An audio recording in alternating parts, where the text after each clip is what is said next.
ine dzidziso ine nhungamiriro yekuti paHarare upenyu ndipo patinoona ana sekuru vedu ari masvikiro nemapositori topa kumatendo kuvayera shumba vatidzidzisa nekuti paHarare iri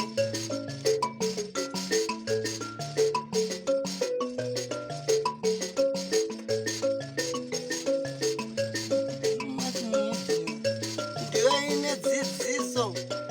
inotipa isu Harare upenyu ndipo patinowana vana sekuru nemapositori vachitipa Harare upenyu tokopawo matendo kuvayera shumba vakatidzidzisa nezambuko racho ndiwo akatipa vabatsiri avo. Kazwai muri Zimbabwe kusangana zvakare kwatiri kuita nhasi rarimwe zuva. Ndofunga munotondera zvikuru tichishanyira Prophet Jose vachiita minana yakasiyana siyana. Nhasi pane minana inokunda ngomakurira. Ndizvo zvaita kuti tifunge kuti timbovashanyira tisangovasiya kavakadaro kubva zvatakaita nhau dzavo dzezvavaita zvinoshamisa munyika yeZimbabwe kuti zvinhu zvakadai zvinoitika here kana kuti kwete. Naizvozvo tada kuti timbovashanyira zuva ranhasi tinzwe kuti ndeipi minana yavari kuita. Asi toda kungokuverengerai 1, 2, 3 zvichida tingangokupai zvakare yechi4 asi nhatu ndidzo minana mitatu yandoda kukupai zuva ranhasi. Rangu zita ndinonzi Andrew Neshamba. Senguva dzese don't forget to subscribe to Drewmas Media. Drewmas Media taking you to another level. Nhasi tiri pane rimwe level. Ndofunga munotondera ndichikupai masvikiro, ndichikupai n'anga. Vamwe vakabva vati susu hatikoko. Tinokubaya panodzimba chaipo chaipo. Tiri kwauri zuva ranhasi. Farirai chirongwa chedu.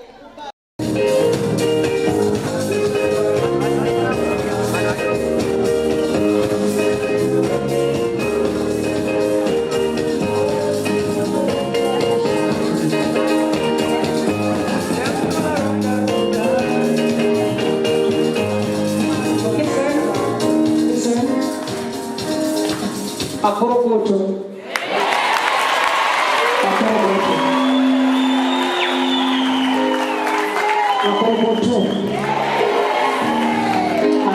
Okay. Just say your neighbor, Makorokoto. Just say Makorokoto. Just say Makorokoto.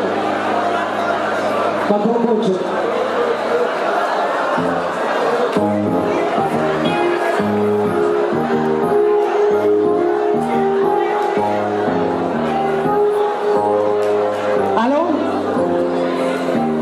Makorokoto say, Makorokoto, Makorokoto. Makorokoto, Makorokoto, Makorokoto. Makorokoto, Makorokoto. Makorokoto, Makorokoto. Makorokoto. But we don't want to benefit against. I'm very sorry, I'm very sorry, I'm very sorry. I'm very sorry. Mama, this I was. Makorokoto just what Makorokoto, Makorokoto. What do I want to do with the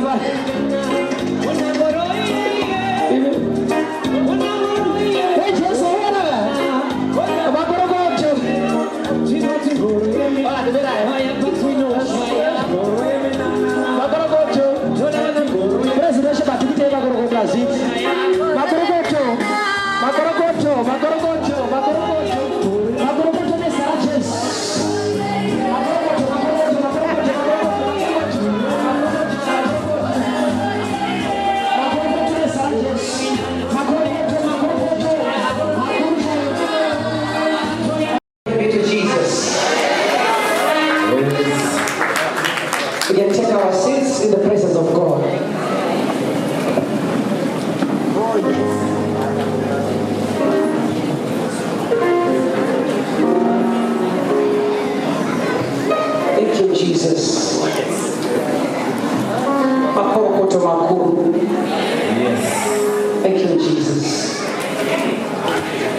Now,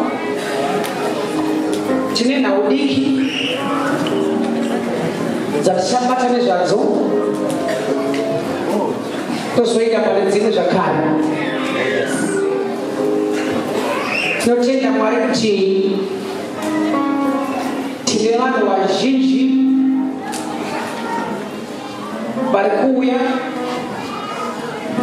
vodzikinurwa, vamwe vanenge vane zvakasiyana siyana, vamwe vanga vakasungwa nezvakasiyana siyana, kana kuti vamwe vachishandiswa nezvakasiyana siyana.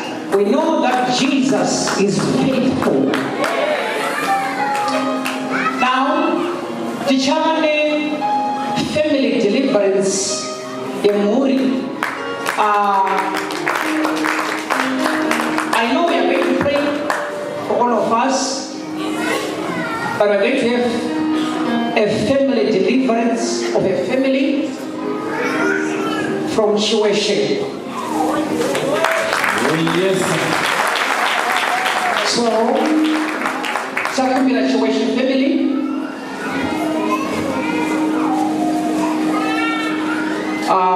Sure kuti chatongoshinga kusekuru wachatongotagura zvakara, then owana pekugara zvavo. Alright, saka takamira tuition family ichiuya. Anhu vaMwari, why are we doing this? We are doing this for the sake of the deliverance of this family. Zika zvakanaka. We are doing this for the sake of the deliverance of this family. The reason is not anything else. The reason is for family deliverance. But panouya tine zvinhu zvakasiyana siyana zviri kuitika. Tine vamwe vari kugashidzwa nguroyi vasingazive, asi tinotozomboita kuti vasunungurwe bedzi kuuya muimba yaMwari. Peta vamwe vari kurwiswa vasingazive nemweya wetsvina. Chiri kusaka vatozombosunungurwa is by coming to the house of God. Yes. So there is deliverance in the name of Jesus, and this deliverance we are seeing it every day.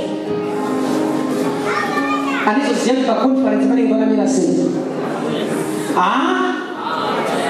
for the conference? Yes. Thank you. Now, so family issue we are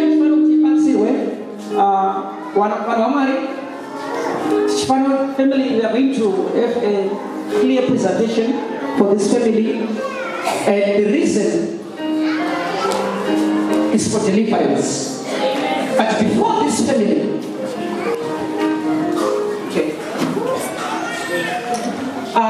before this family, we have got a man. Tinaba paripana.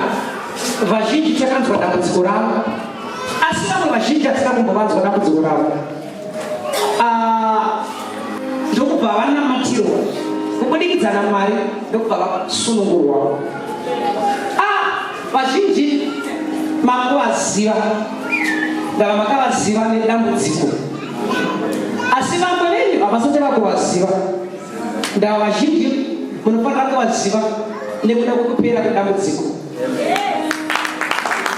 Why? But Mias, kana akaziva nekusaona. Ayo, vanhu ngavazive kuti akuona. Zvinoningirwei kana Mwari achinge asunungura munhu. Ngazvingozivikanwa kuti Mwari ndozvaaita. Glory be to Jesus. Now, tina baba from Chitungwiza.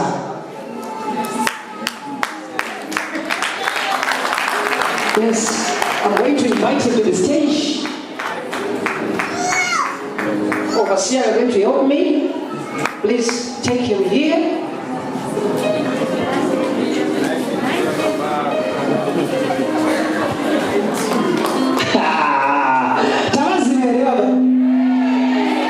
Thank you. Come. Thank you so much. Praise the Lord. Can I see your hands? You see how vakawanisa kana vasingavaziva. This is your first time kuti muge muchivaona neti? Yes, totenda Mwari. Baba, toda kuti musangane nevanhu vari pano. Muvaudze zvamakaitirwa naMwari nezvakanga zvichiitika paupenyu hwenyu nekutanga kwakaita dambudziko renyu. Chokwadi, vanhu vaMwari ndinokutendai, asi ndisati ndakutendai zvenyu. Kune vanhu vari kunze uko vane matambudziko pamwe anopfuura neandayo nawo. Vari kuramba vari ikoko vasingadi kuuya kuzoponeswa zvandakaitwa inini musi wa19 December.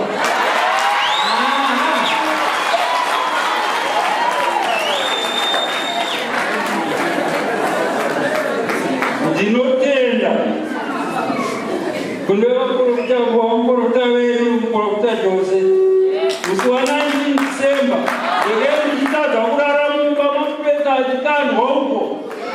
Vataura vakati pane urori hunopuhwa munhu usingazivi zvandakaitwa inini. Ndakaona mapuresi muno aitandwa uko mazira achirohwa nezvinhu zvandisingaoni, asi zvakabiswa pano apa pamaiswa.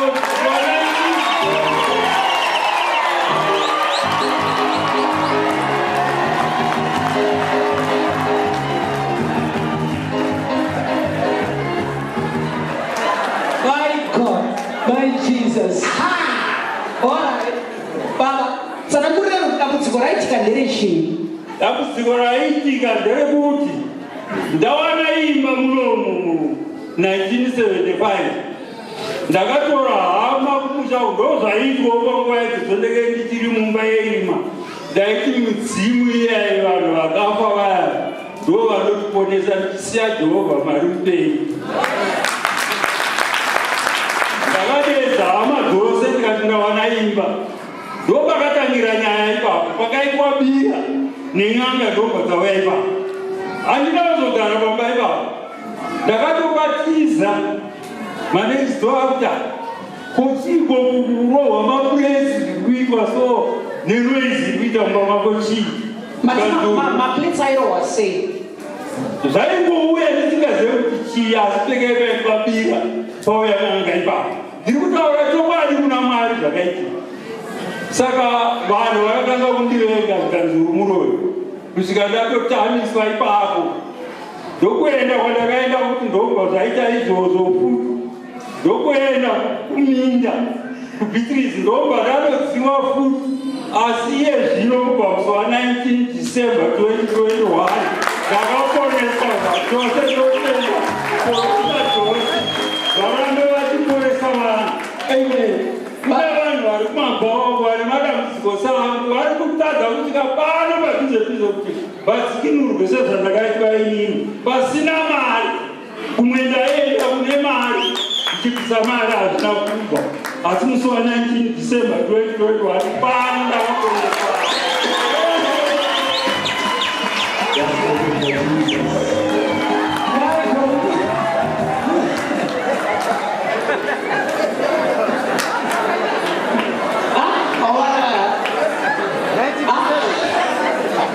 Was on 19?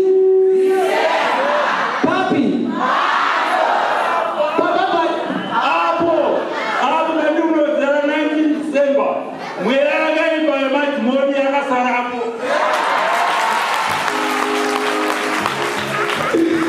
My God.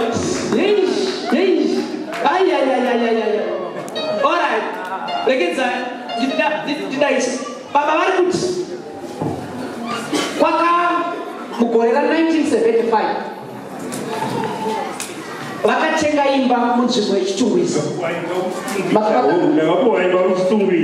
Vakapiwa imba munzvimbo yechitungwiza. Ndokubva vadedza hama dzavo vakati uyai tiite bira paimba yandakapiwa. Vari pakati pebira ndokubva vagashidzwa uroyi. Izvozvo vakaitika. Vagashidzwa uroyi ndokubva mumashure memazuva mashomani musi wamboparara bira yacho makatanga kuti imba yavo kutemwa nemapuresa achikandwa kusvikira manesi ndo atozvinzwawo zvikanzi uri muroyi wakaitapira pamutareto kwati ndakapuwa muroyi wakapisa pano musi wa 19 December.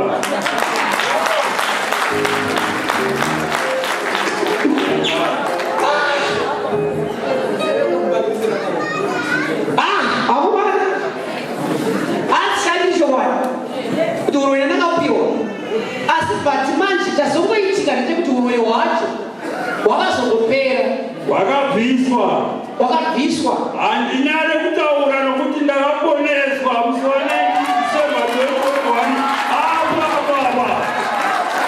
Ndakaponeswa ndinotamba kufanira Mwari makaita zvezvo. Ndakaponeswa ipapa. What a testimony. Zvinofadza kuti. Can you imagine vakasvaka kudzingwa pavaigara nekuti maplates aingorova namumba kuti mugara uyu wakushamarwa kuti vhiringidzawo nesuku ibva ndobva vaenda kuBritish kumunda kwavo ndobva zvinoteera zvakare vaiti vakashanya even kwavashanya vakasvika ikoko mumba ivavashanya imo maplates airovana icho Mwari proveni muri kutaura ndaenda pasaipa ndikaenda kuhama yangu yaitanda nenoizi yaitika ngomangomamura hatisati tamboona zvakadai iwe uri munoipa ndotobva ndaiziva kuti ndo zviripo ndiri izvozvo asi ndinotenda nekupara zvakabviswa 2021 19 December apo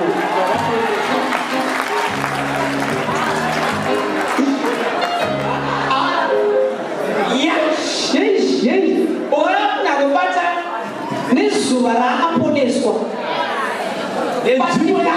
nenzvimbo yacho alo pano so 19 December munombari pamaisodziwo apa musi wa 19 December hakusi kunyepa zvakaitika vanhu vese vachizvoona ndakambofenda apo kuita sendafa asi mweya waMwari wakandimutsa ndokudzingwa kwakaitwa zvinhu zvachezvo ndaiteera. So when we prayed for him, he was delivered. But delivered. Don't go wakaita sewakadzingwa ndokufenda kwaureva ndokwavazoti parapano zvikazikonda ita sei makadaro handakadaro ndichitokubvunzai ndashaya zvinge zvaitika asi ndeketa anoma panga vaanoma vakasunungurwa naMwari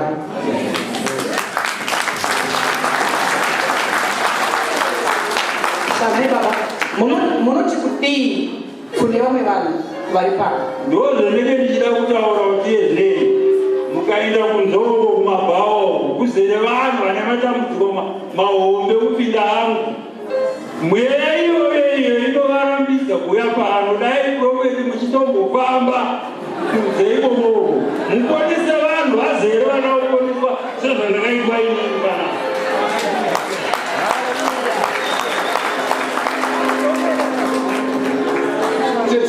Thank you so much. Ndinotenda Mwari vakandigonera ndiri kutenda zvikuru nokuti madzimona akadamburwa akadzingwa ndanomari ndakutopfekawo sutu manje Wonderful. This is wonderful. Yes. Yes. Baba, tikaswere nebizuva rese baba. Asati angobvunza kuti makaponeswa rini zviya? Ndakaponeswa musi haripe deti haripe mukati memweya wangu 19 December 2021 ndopa ndakaponeswa. Thank you so much. God bless you. God bless you. Don't take that one. God bless you. Thank you for your testimony. Clap hands for Jesus. Man of God. Yes. Sorry, you have good December. Zvanofungisa kutsvaga imwe yematestimony. Okay. Ndanzwa sekuru vaitaura nhaurirwa yekudzingwa kana kukutandaniswa kweuroyi. Ndikati dzimwe nguva chechi yogona kufungidzira kuti muprofita Jose ndiri kungotandanisa uroyi basi. But pane nyaya iri panapa ndine mukoma vandinawo panapa. mukoma wakaita accident 2021 last year muri muna March. Ndine chipupuriro chandinacho panapo murogona sumuka mukoma. Ndine chipupuriro chandinacho panapo. Vaita accident kureva kuti mabhonzo akapwanyika. Pana kuona here chandakabata pano. Right. Mabhonzo apwanyika. Ivo vaiti ndanga ndiri mubishi yekuenda kune umwe munhu waMwari vakavakazwa kuti kune umwe munhu waMwari ari kuponesa. Ndobva vanzi munhu waMwari senda imari inokoneta $8. Masenda $8 paEco Cash tichakwanisa kukubatsirai 1-on-1 pari pafoni. Ava vari munzira kuti vaende kunosenda mari iyoyo ndobva vakatirwe futi accident kureva tanga atuma accident. Zvabva ipapo ndobva vakanzwa nyaya yemuprofita Jose zvichireva kuti first big Sunday yakaitirwa kuGlenville baba vanga varipo. So baba varipo vanga vasingagone kufamba 1, vanga vasingagone kusimuka 2, vanga vasingagone kumira 3. Ndobva mavasangana nawo munhu waMwari baba, ndobva vawiswa kumberi, mobva matanga kuvanamatira first deliverance. Zvabva ipapo vakazoya pano first Sunday yakatanga kupindira pano pavaisodzi ho. Ipapo vanga vakugenya zvavo healing zvishoma. Bari vari kuti first Sunday yemuna October 2021 ndomusi wamakavanamatira last healing. Kubva ipapo vakabva vaenda ndokunobiswa plaster. Iko zvino vave kufamba mabhonzo akabatana. For this testimony, I want to see you here, but I was in that service. I think I want to gas, but I want to pass the panika.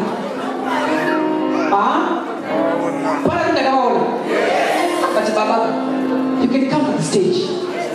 This is amazing.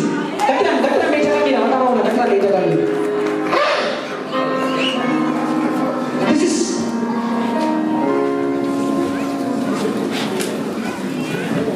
Jimmy.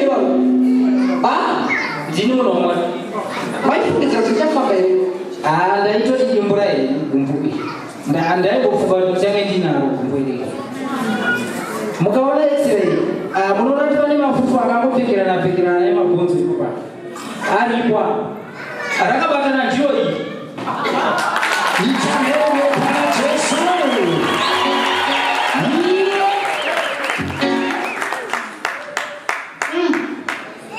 Munaona zvakaita mandiri ni history. Ndio kuna kutopedza nguwa asi ndomboipedza mshana. Ndichipotawo.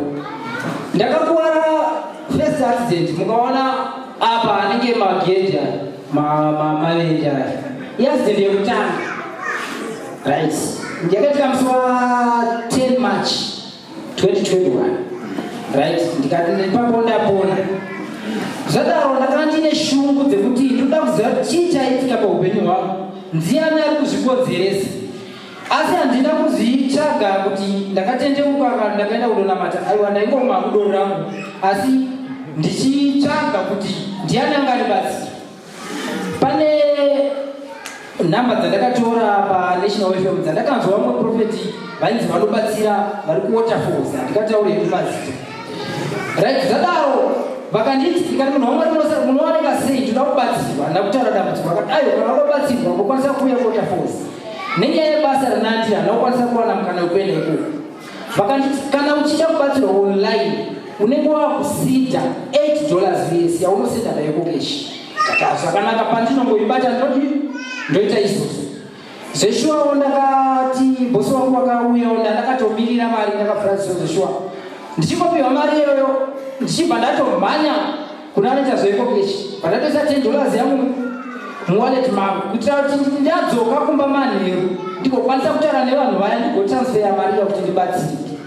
Asi chakaitika ndechekuti ndisati ndasvika kumba ndakabva ndarohwa futi nemotikari gumbo yerobha rachoka. Ndo zvakaitika. Right, zvadaro. Ndaibva ndapona rakanga rachoka pari pekutanga.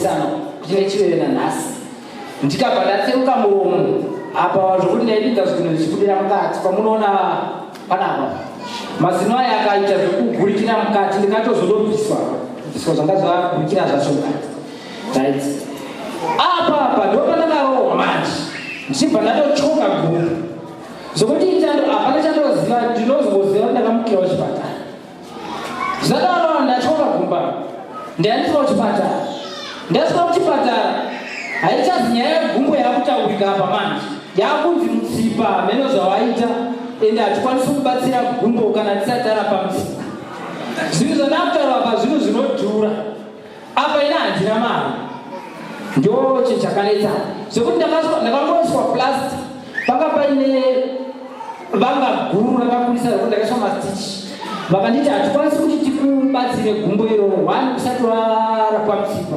2 pachine vanga iyo rofanira kutanga rapora then tozokubatsira saka ndakasvika pakuzonoburiswa ndakakora musi wa 2 August ndikazoburiswa musi wa 18 August. Alright baba, ndokubvunza kuti gumbo redu kuchipatara rainzi condition yaro yainzi yakasvika papi ndofunga ndikatsanangura kana ndingagona x-ray iri panapa roda muchichiona gumbo iri rakavhurika tikati rakangoita zvimakuruwa avo ndakaita ndakarohwa nemashuru nemotikari saka radaro manje robva raita zvimabhodho zvakangopfekana zvitoripo kana muchitarisa zvimabhodho zvakangopfekana zviripo saka nyaya yaipo yanzi iri kuda kuiswa simbi kuti rikwanise kubatana ndo mamiriro akaita gumbo rayo riri kuona x-ray yavo iri panapa others you can see unona kutsemuka utasai mabhonzo aramba dai kurasana kudai ipai vanhu vatambitsani zvavo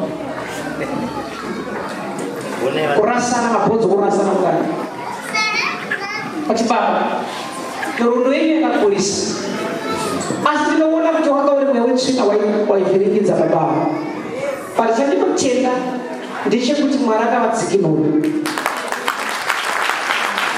pachinoshamisa gumbo iri asi baba maimoni nditorowa bhutsu kudaiso ndaimbotarisika zvakadaro chakatondishamisa pane munhu akandirengainongosamaraisa muchandokotandakupedzisa kusvika pandakazosvika kuti ndisvike pano saka zvadaro ndakuvara kudaro ndakatobudiswa kuchipatara hapana mari yaiunganidzika kuti ndibatsike paidiwa 1.5,000 US dollars kuti ndibatsike pagumbo chete zvemutsipa ndakatomboudzwa kuti parudiwa chi but vakati parudiwa inonzi CT scan yaita $300 US yekungondoonekwa chete pasina kurapa kana ndaonekwa pamutsipa then ndozochiudzwa kuti parudiwa chakati zvinhu zvozvo zvakaoma kwandiki ende hakuna vanhu vaindipa mapromises hapana promisi yakataurwa ikabudirira nanhasi vanhu vakangonyarara asi promisi yajehovha chete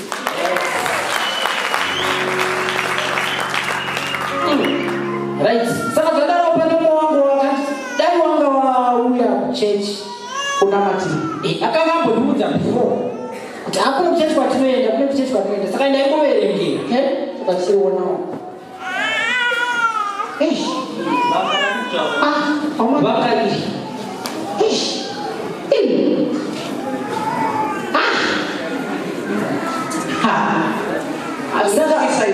zvadaro vari kutaura zvavo but isu taiona you saw it the first day aku ndakazoona ndikanzwa tsitsi ndasuka ro ndikaona ndikati akumana munhu ikoyo aparara you saw it by your eyes. Jesus is the healer. Yes, yes. You are healed in the name of Jesus. Oh, yes. Thank you. saka zvadandakatambaudzwa before kuti kune munhu wamwari asi ukamuona ndine chidikidiki tichingotataurawo hedu tiri kwatakati nechamadzaudzana nacho but ndaiverengera manje kuti ndiuye ndichakakwana utano hwangu ndaitongoti ndikabva uku ndouya kuofu ndosvika ndombododhakwa neshamwari dzangu right zvichiramba zvakadaro dai kusiri kuti ndakakuwara ndikadai ndisiri pano ndikadai ndisiri kutogotaura kana profeti tisina kumbovaona asi ndotenda mwari nekuti mwari pane zvaaida kuti ndizive Yes. aida kuti ndione right saka zvadaro pane munhu ndakatuma ndikati enda mota bachurch kuenda you see vasati vakondenya zvavo ndiri kuti inini ona problem yavo yakavaunza kuno iwo uya une problem but one day you shall stand here testify timori papatiyo ichoti tell 4 people vaudze kuti you shall come back giving your testimony. Tell 5 people, tell 5 people, tell 5 people.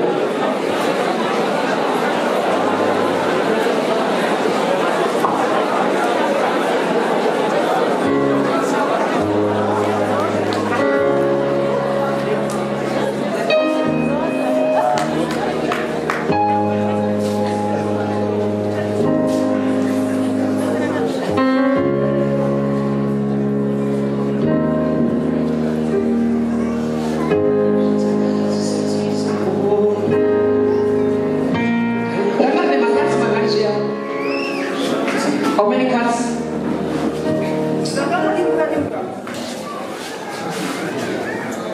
Ndikati zvakaita kuboerera ndakaita ungareta tuma pasi kuti rimwe kumusoro rimwe pasi but pane zvimwe zvakadimbuka zviri pakati zvazvingori pakati zvakangopfekana pikana ukunangotasa mapicha unoenza unaona kuti hazvina kuita zvakanaka saka pane munhu ukagura nzimbe kudai zvimwe zvinoenda uku zvimwe zvichienda uku seizvozvo ndo zvakaitika pagumbo iri saka ndakatanga kubatsirika ndikanaenda kugrade big sunday yekutanga handina kuenda ndega ndakauya ndikatorwa profeta wakatuma vanhu vakauya kanditakura ndio panaenda ndikasvika ikoko ndikaparidzirwa ndio musi wakunguruka chingwa but takakunguruka chingwa kudhana hwangu mani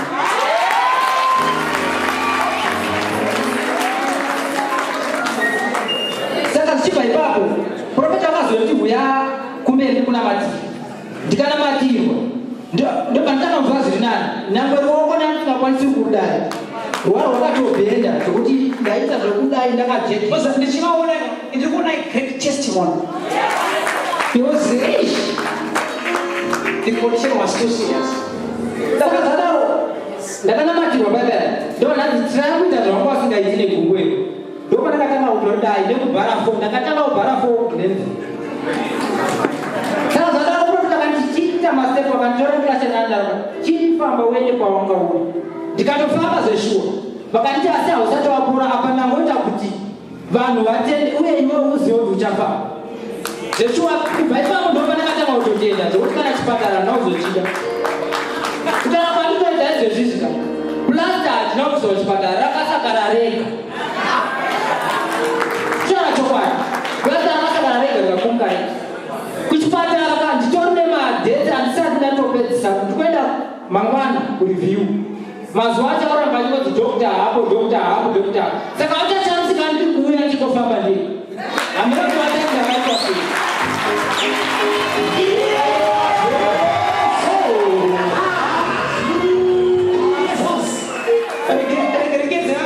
kutaura zhuru nokuzama kuvakata kuti manje pane muriri panapa but aisu kuti saka zvadaaaaaa ndinoda kutaura handizi kuti ndomaagimati ndinoti mwari zaitika manje handisati ndikaisa yose ndirai pane $10 ngoti hapana $10 ndoyanoda kuti ndipe mwari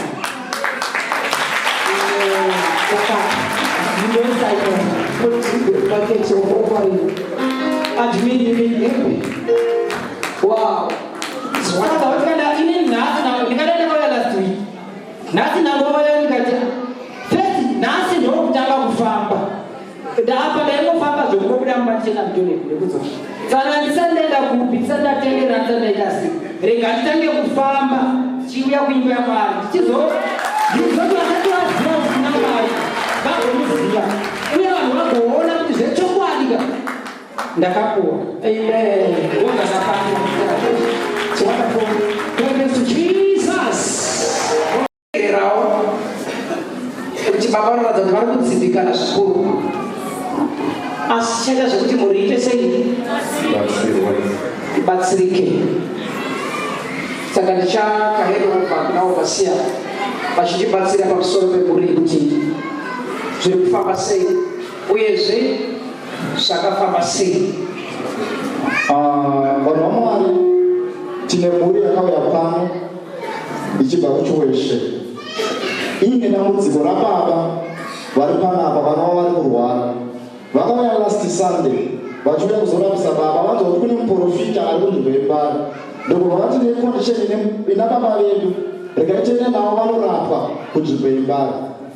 Vachisvika vakauya kuno kumberi, ndobva vaunzwa kuno kumberi.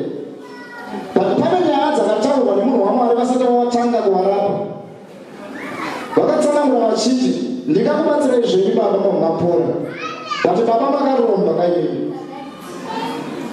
Pakuromba kwavo vakatsanangura vachizi vane nyoka yavanga vainayo. Ndokubva zvanzi gogo vabvunze baba kuti zvechokwadi munazvo here zvinhu zvekutaurika pano, kuti hainyaya yangu vasingambozive vana gogo. Saka vachatsanangura gogo kuti pavaibvunza baba, baba vaiti vane chii uye zvii zvavanga vakonzeresa mumwoyo.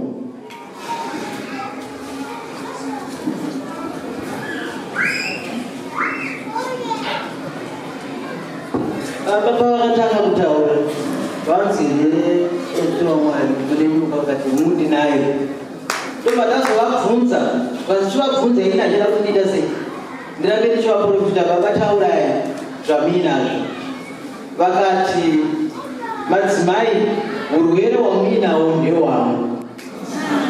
Vakati mwana musikana uyu kusaroorwa kwake ndini ndinoshandisa.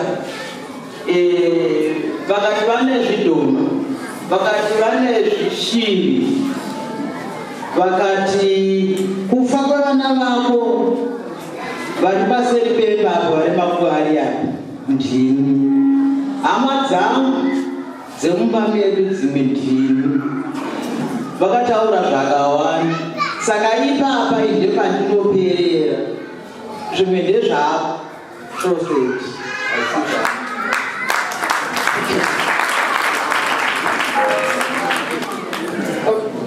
Vangani vakafa kudzidza rekwenyu? Vangani vanhu vakashaya? Ndasiya.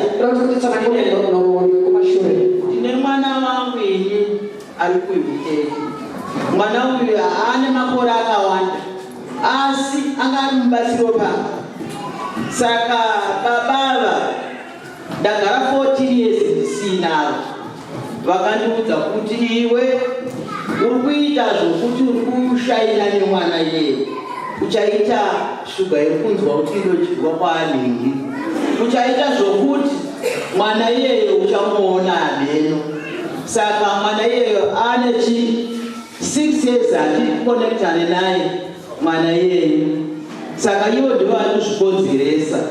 Saka ndiri kukumbirawo kuna Mwari kuti mwana iyeyo mubatsiri wechokwadi pamba. Asi dai Mwari anga andigonesawo mwana iyeyo tatanga kukonektana zvakare. Ndikanyora mastatus anovhura, muna kuti avhura ariko, haana kufa mwana mupenyu. Ukataura kana ukanyora message anovhura asi haataure newe. Taane makore iwayo tisingataure tese. Zvino ndiri kukumbirisa pana Mwari kuti dai Mwari wandibatsira.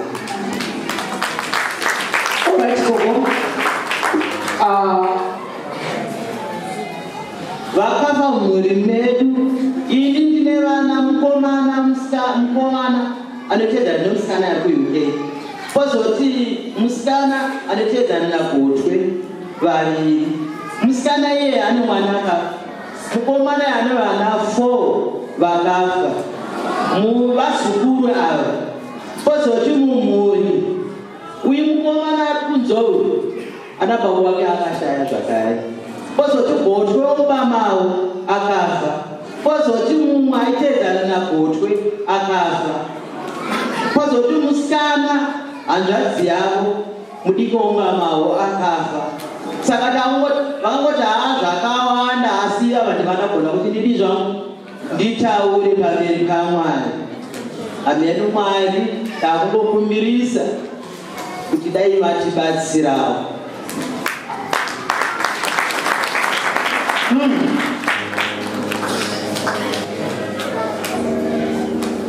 Vane pati vakasiya semuroora vati semuroora ipati handigoni kuitaura inini yavakabvwa nababa pavaipupura kana kureurura kuno kumberi. Vari kuti baba vakavaudza kuti inini mukushanda kwangu neuroyi hwangu nezvitoma zvangu handigoni kushanda ndiri ndega, ndaishanda naamai vangu vekundibereka vanova vari mumapeto. Saka muroora atini handikwanisi kutaura zvakadaro ndichitaura naamai vangu kana vanova mwene wangu kuti baba ndozvavakanditsanangurira kuti ndaishanda namama vangu vakandibereka pauroyi hwangu nezvitoma zvangu zvese. Uye zvekare mwana wangu kuona vana vamama varapa yaizvoti mama ndiye mwana ari kunzi aishandiswa vane 49 years havana kubvira vakapinda mumba. Saka vanonzi vaishandiswa ndo vanga vari mudzimai kana kuti wechidhoma kana kuti vanova mudzimai wechidhoma zvacho zvikutaurwa izvozvo zvakabuda mumuromo wababa.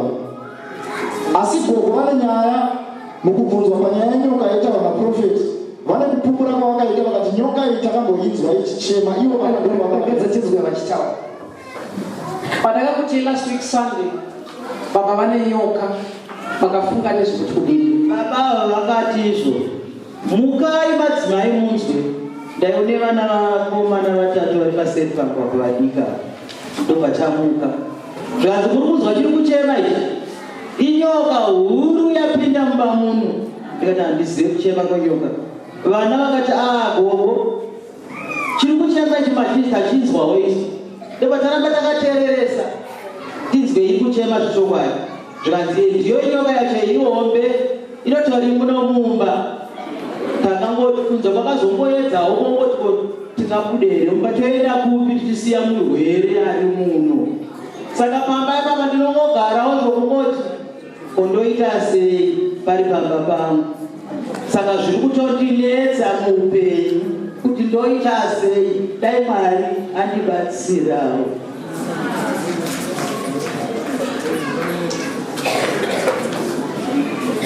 Who can save is Jesus.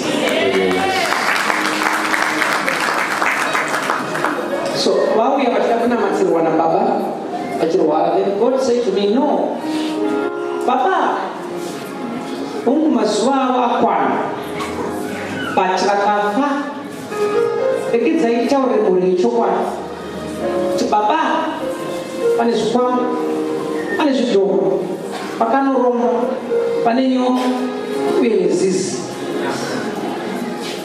Baba ndobva vakonfesa vachiudza amai,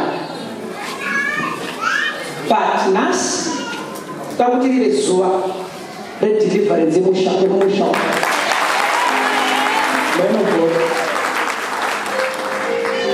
vari kuti baba mukuru wesvondo kuna imwe svondo yavanopinda.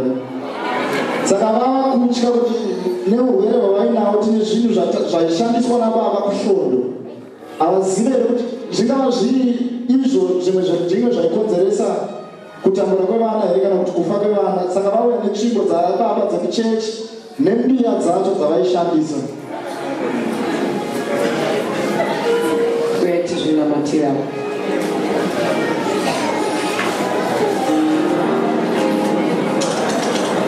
Saka kuri svondo wacho urikai tenda maruti hasa rusununguro. Alright. Now we are going to pray for deliverance. Nona zvecha mweya wakaita unototi moenda kumusha mugototadza kutoziva kutoti itori nyoka.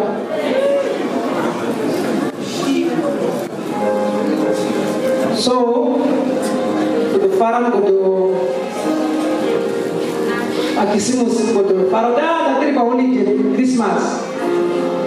Hello? Hello? Hello?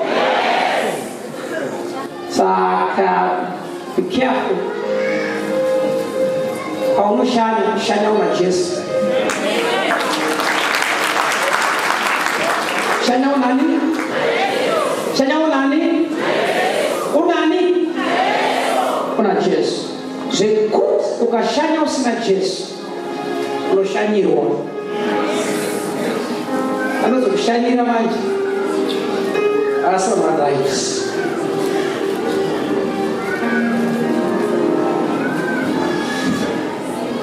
Baba vakakonfesa vega pano. Saka asinyere kuti he confessed alone. Asi mazuva asara shoma.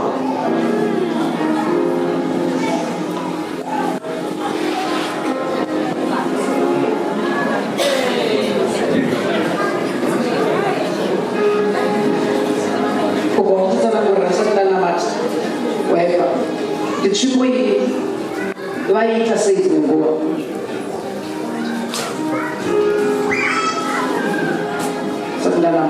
Nzvimbo iyi vana vaiti kana vapinda kuti tinorara vofana vaenda ichisamasarwa kuti mukicheni.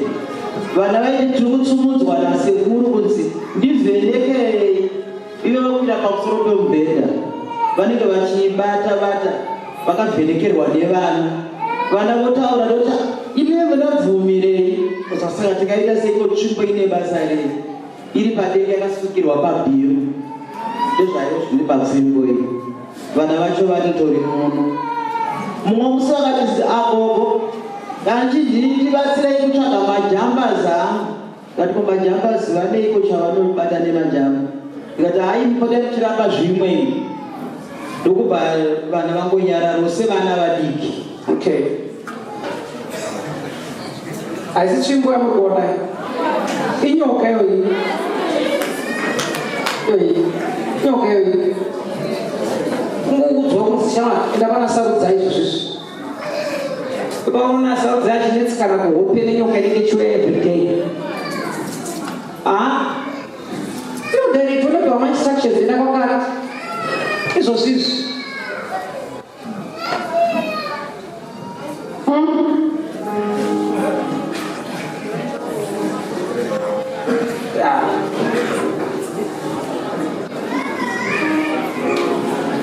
Zvikwambo zvapapava zvakawanda manje nekuda kwemazuva avange vakabata kwenguva yakakura, vakarumba kwenguva yakakura, but Jesu unosunungura. Now ndichanobatsira mufundisi chitaura nasekuru avo.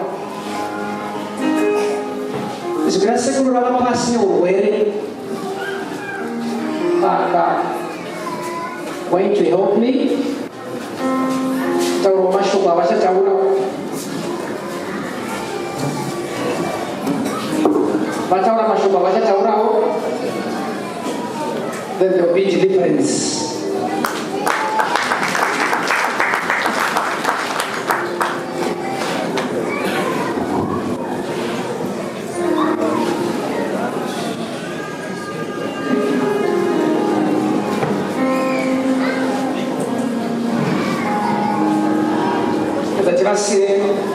Time, Bobo, every side. Did you get? Yes.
saka ndo dambudziko ratinaro irori.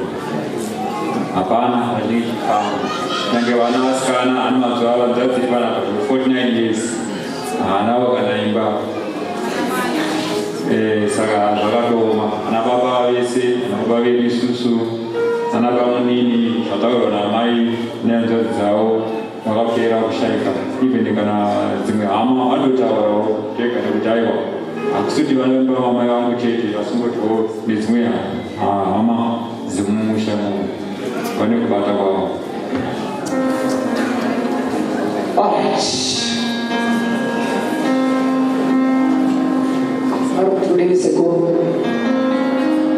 pari kunzi zvikwambo havasiri vakaita zvekutora, kuti zvikwambo zvakasiyiwa nababa vavo, saka ndo kushandidzana kwavaizoita namama. Saka vari kuti zvishiri zvimwe zvakazi nda kushandisa ndo zvakanga zviri zvangu, asi zvikwambo nezvidhoma zvanga zvisiri zvangu, zvanga zvakasiyiwa nababa zvaiuya through kushandidzana kwataita namama. Ndokunga mama vanogona kupupura zvekare.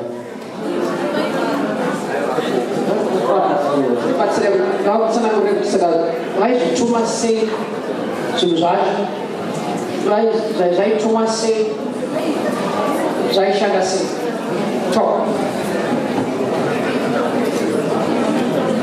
Gedze vatsanangure kuti saka kuti vashiri chizoshande pamunhu ati sekuru tana unakuita zvakanaka, change vachitsanangura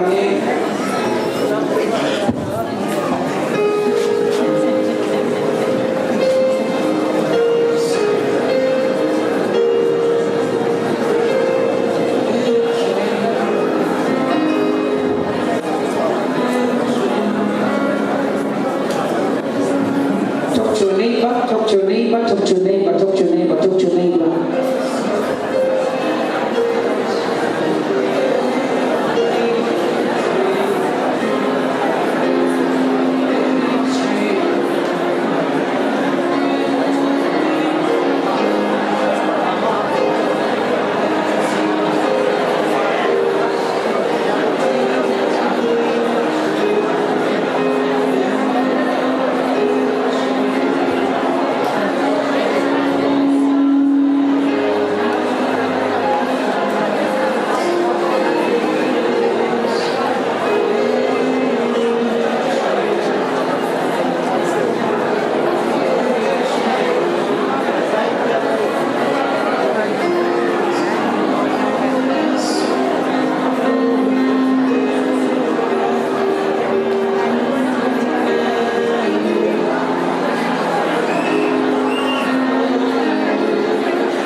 zvipo dzakasiyiwa nababa vanova atezvara wavo dzakangopera dzese havasina kana hwama. Then ivo vacho vanga vana dzavowo dzanga dziri 9.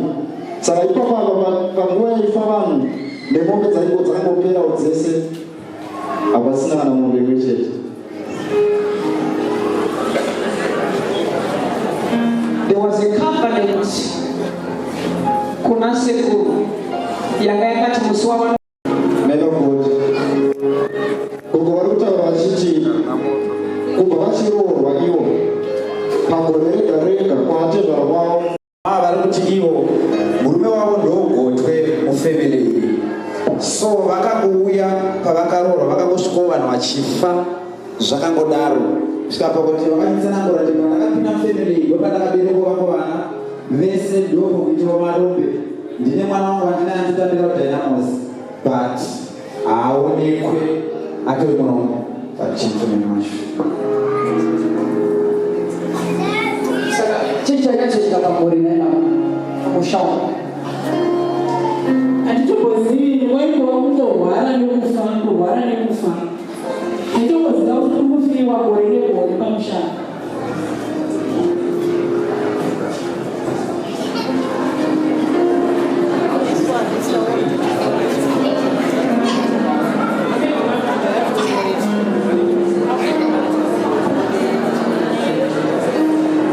Uyezvekare munhu waMwari tikubvunza kuti pamakrashis aya chii chiri kuitika.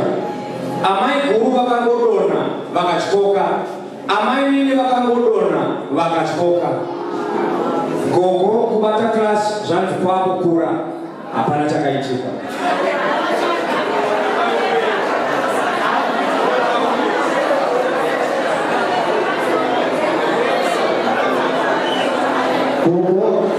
vana vadzimai vavo vari kutsanangura vachiti taitovatya sekuru nekuti vaiti vangopika kuti ndopika nanhingi vachipikira munhu iye haararame zviro kwazvo. Vakapikira vanhu vakawanda vandivo vashuvasi ichokwadi nokuti vaitotovanika pera mabaongo namuringai vakataura kuti zvakateka vakodzigara vapika ndinobatsirwa nevadzima vangu. Chokwadi vadzima vangu ndovarwa ndoziva kuti mudzimano iye azouraiwo haazi wamuringa here, haazi wabvunza here, haazi chihera here. Kosaka ava vakupikirwa vachibva vaenda vachi isi tinoda kupona ndezvakaika tikavanza zvimwe zvaka zvichiitika hatirarami tikukumbira kurarama vakoikana munhu hadeere vana kuti vatamure vana vane mabasa anoshandisa mwana womuramo wangu anoteedzana naivo asi harina basa ivovo. Ini vana vangu vanoshanda yezvibhiro hwana ari kuuk hatataura naye vari kusouth africa Cape Town kune hwana anoshanda. Ndine vana vakomana 4 hapana ari kushanda, 1 ndiye ari kushanda vakomana 4 ikavo. Toita musana uyu ndakadabereka kumhuri inono ndakadabereka vana vanokwana 9 nemurume wangu 1 iye asi ndangandiri murima ndisingachandinoziva ndazoziva nhasi kuti ndezviripo. Mwari ngaatibatsire.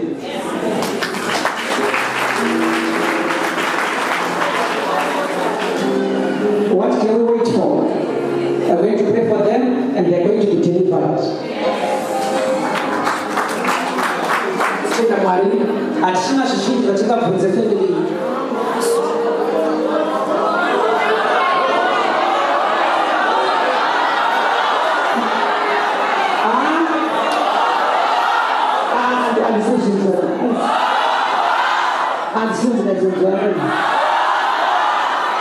Amen.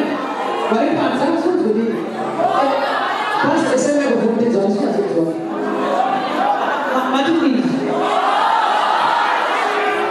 Mati zviripo.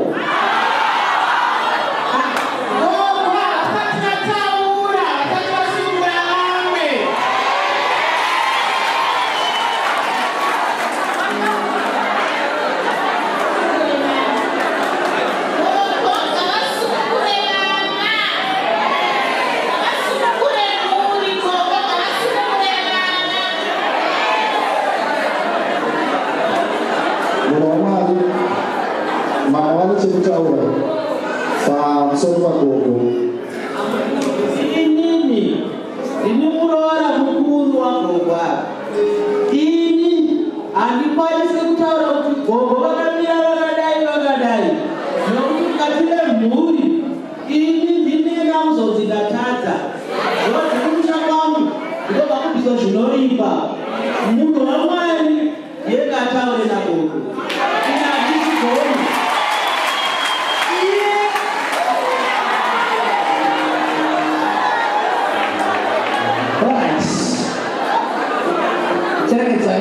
Gogo, isso grava rinodzwika kai.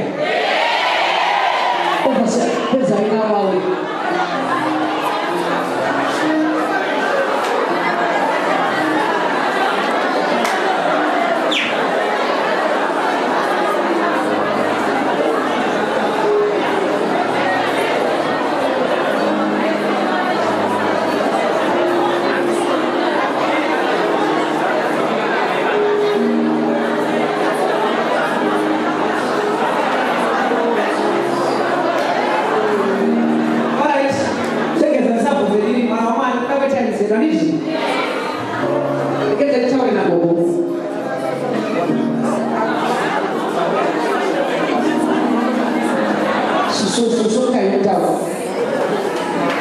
Okay.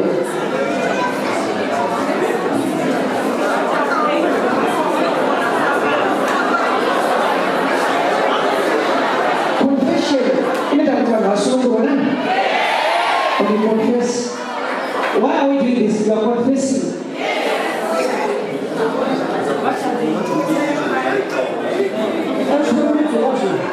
Sudah mungkin doa suruh. Bila itu sesuai, Allah.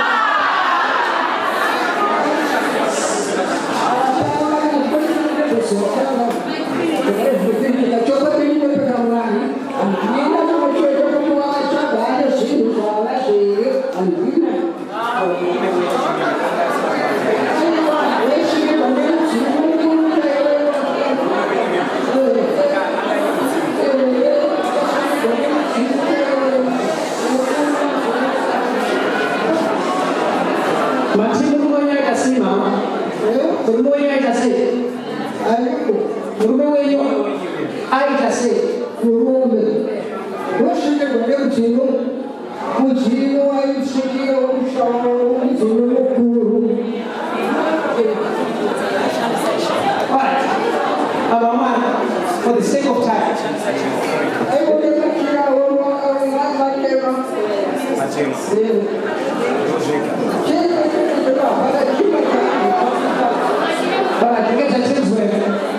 microphone is just on speaker. All right, good to see you, my pastors. Thank you.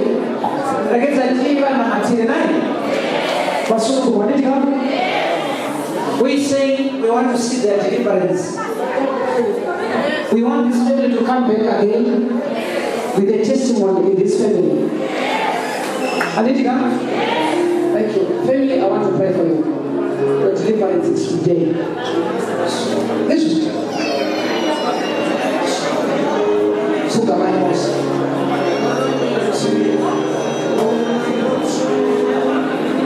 Suka my house. It's wonderful. It's wonderful.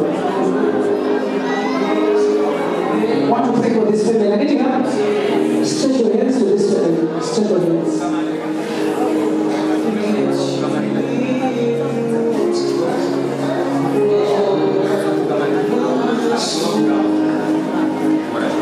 Kubalas.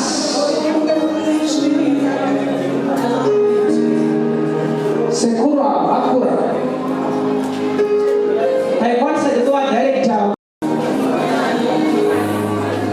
Just run with the microphone. Panduk nama this family, awas jadi bos agak. Banyak pangali tuan, banyak tu dia bawa.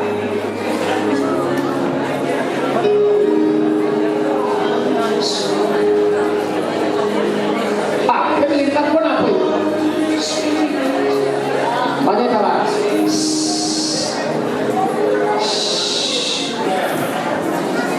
I'm seeing another family there. Okay, alright. meaning kusunungurwa kwamafamily is 9 for 3 days. Now, this family,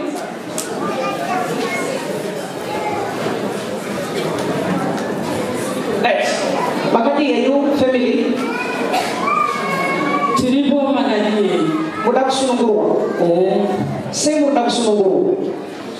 zvina zvisi kufamba mumhuri medu. Sure. Saka izi family hamusi zviri kufamba sei? Hatisi kutombozira. Vabereki vese vakafa tasara vana chete, asi hakuna chiri kufamba. Vana vasikana vese havasi mudzimba, vakomana vese marombo. Please, chakumbira pamboshabe movement, I want you to see this family. Alright. Now, saka hapana chiri kufamba family yese. Hongu hapana. Can I hear the second family? The second relative? Alo makadi izvenyu? Chiripo makadiwa. Chiri kufamba sei? Mumhuri medu hapana kana chiri kufamba. Mabusiness ese akafa. Saka muchiwa hukuru vava vanhu vanongoti jego pamabasa but ivo ravo ravasvina rakafamba. Saka hamusi kuziva zviri kufamba sei mumhuri? Hatisi kuziva. Sure. Asi munoda kuti Mwari akubatsirei? Hongu tinoda kuti Mwari akubatsire. Ko vamwe vacho vari kugonawo?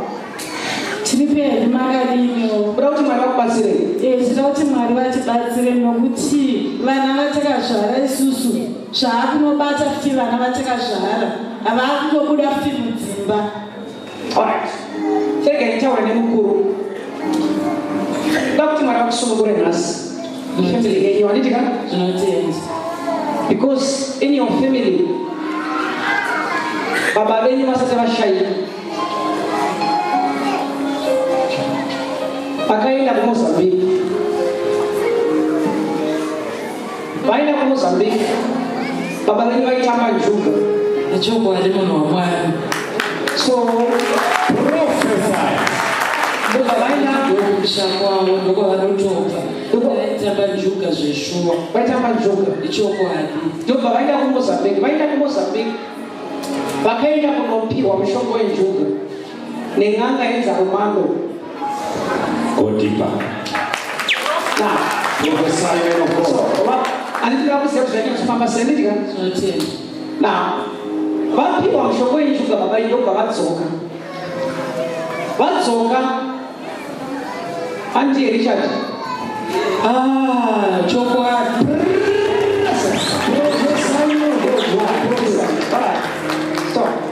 Shadzi ndorangadzisa rababa asi mwana wehanzvadzi yangu mukuru ndiyatonezita rababa yavanonzi Shadzi. Zvikwambo chakapiwa baba venyu. There was a name, changa chine zita rainzi Dan, something like that. Hamungazivi ndavaizita rechkwambo. Pavakachitora baba venyu ndobva vainacho mumusha menyu.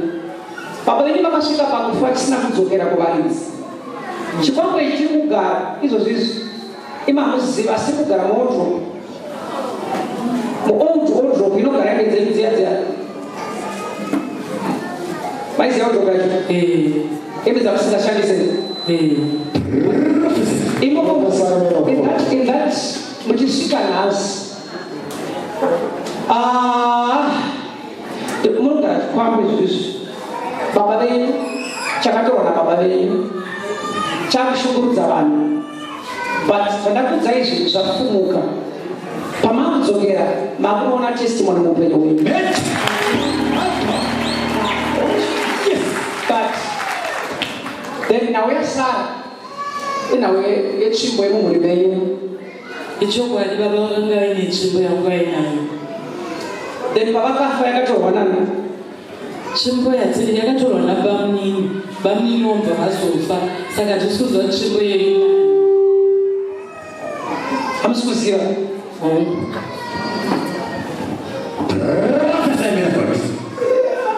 Ine vana 9, but I want your family to see deliverance today. As I'm praying for this family, I'm praying for you. Kana uchitenda one family yako, you just change. You raise your hands. Adumu na matra family nenyu ikase. Kuparnas family yenyu maku garam ziba. Maugara muzibani? Mesa musimumba? Mesa? Ini chete njindirimo ko awamash. Barikutanga. Aunties. Asimaka orowa before. Ndakarorwa ndakaidziwa mukadzi vandadzingwa. Saanogara chiyakuopedza chimanheru ndiyani? Murume wangu ini. Ani akuopera? Murume wandakarambana naye ndowandinoona achiuya. Ko baba venyu? Asana baba votona. Sati mababa roti? Okay.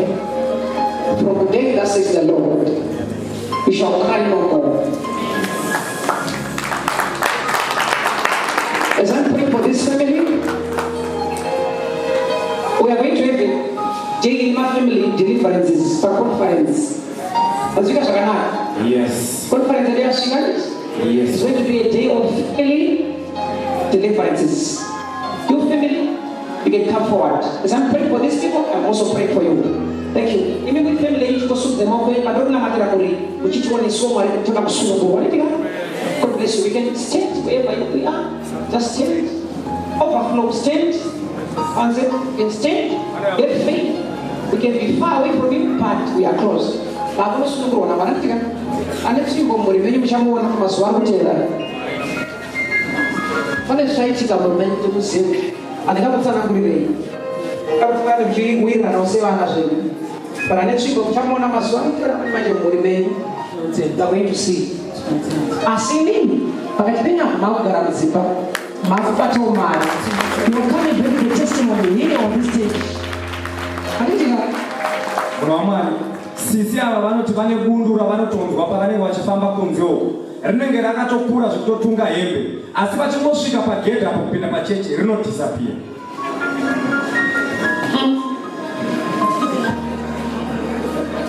It's not much of one. Alright, raise your hands. Baba ni stara Jesus. Come. Baba ni nona matira mori kubanas. Whatever chakaitwa na Satan over this family against their lives. A company chakaitwa maparaza ni stara Jesus. We are breaking these things in the name of Jesus.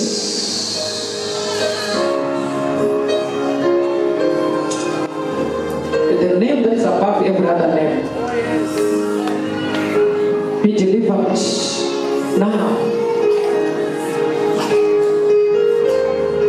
Father, we set this family free and your family free.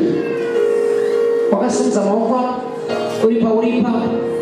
Zikiru wanestara Jesus. Zikiru wanestara Jesus. Zikiru wanestara Jesus. Mweji kwambo kanga itize kama mbulibeni. Gaitize ezosu.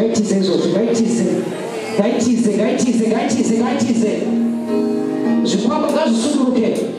Iko zino nestara Jesus. Nestara Jesus.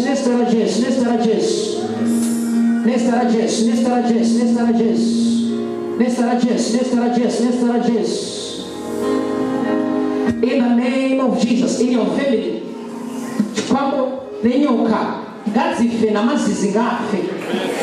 Right now, right now, in the name of Jesus.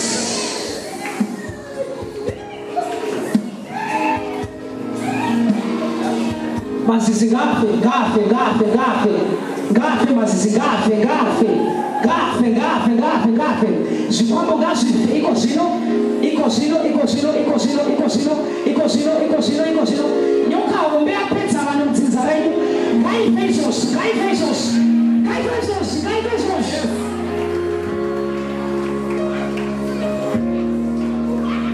Anziko.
We are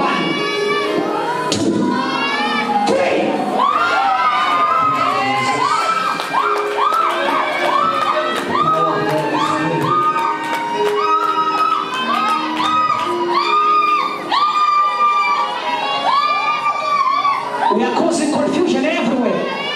After the count of three, after the count of three,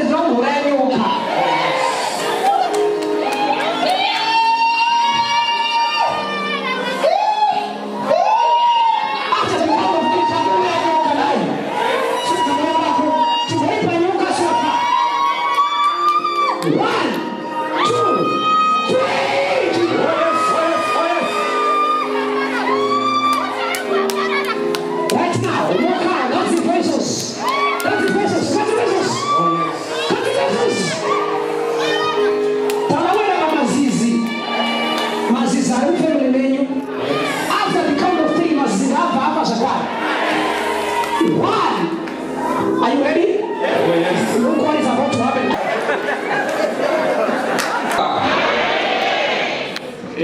Kazuwai vanhu vaMwari. Ine hangu ndinoda kutenda nebasa riri kuitwa naprofeti. Munhu waMwari ine hangu akundifadza nekuti tiri kuwana maresults. Asi ndine chikumbiro chimwe chete.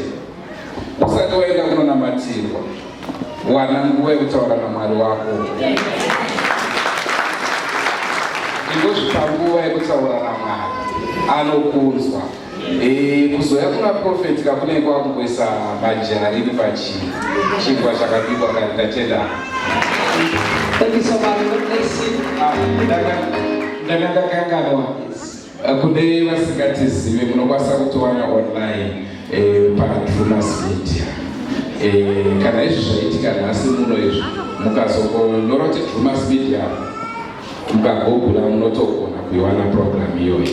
Thank you so much. Amen. God bless you. Thank you so much. Now, one testimony on the pastor. Yes, Papa. Vanga palestra vakakotsera vai. Vanga vari palestra vana vakakotsera.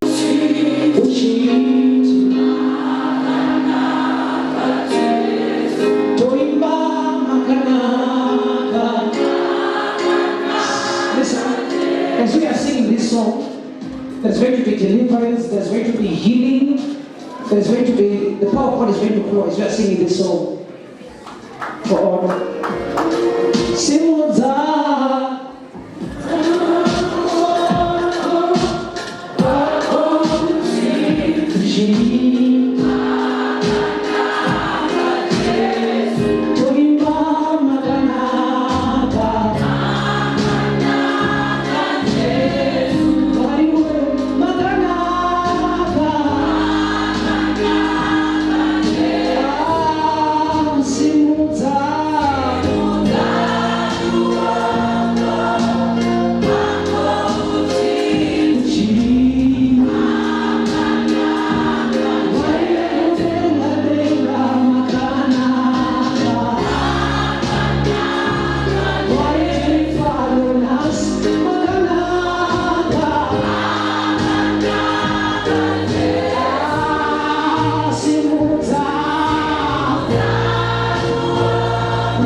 Zimbabwe ndofunga chirongwa chatakupai zuva ranhasi, machinzwa, machiona, machifarira, madzidza zviviri kana zvitatu, manzwa baba avo vachibvuma kuti hongu ndakaromba. Ndo nyaya dzatogara chikutaurirai musine nguva kuti vedue kupfuma kutoshanda nesimba, kupfuma unofana kutodikitira, kubuda ziya ndokuti ugare zvakanaka. Izvi zvekuromba izvi hatikukurudzirei, asi anenge aita chake ndihomba rume. Ndofunga sekuona kwamuri kuita chihera vapo vatanga manje kuchigadzira rwendo rwavo rwuya rwataitaura, asi ndofunga muchawaona kairi katatu kana kashanu tobva tati bye bye chihera. Yezvinezvi tiri kutogadzirira kuvaitira part kune vakatapirirwa nezvirongwa nachihera. Aiwa ndonguva yenyu yekutitumira magifts, yekutenda ukachihera kuti aiwa wakafambisa basa rakanaka mwanasikana, wakafambisa basa nemazvo. Maimuona kumatepa achimhanya akatakura kamera achiedza kukupai zvirongwa kuti kazvigutse. Makamuona ari kwaMusami, makamuona ari kuChiredzi. It was chihera everywhere. Tinopa kutenda mwanasikana. Pari zvino tinoda kukushuvira rombo rakanaka. Aiwa udzokere uende kuchikoro unotidzidzirawo mumba medu tinodoka vanhu vakadzidza. Rangu zita ndinonzi Andrew Neshamba. Ngatisanganei zvakare mune zvimwe zvirongwa senguva dzese. Don't forget to subscribe to Drewmas Media. Drewmas Media, taking you to another level. Goodbye my friends, wakamboonana tichazoonana nerimwe zuva hama dzangu. Goodbye my friends, goodbye my friends, wakamboonana tichazoonana nerimwe zuva hama dzangu. Ini ndokwenda kubasa kwangu, iwe makiwe mkaranga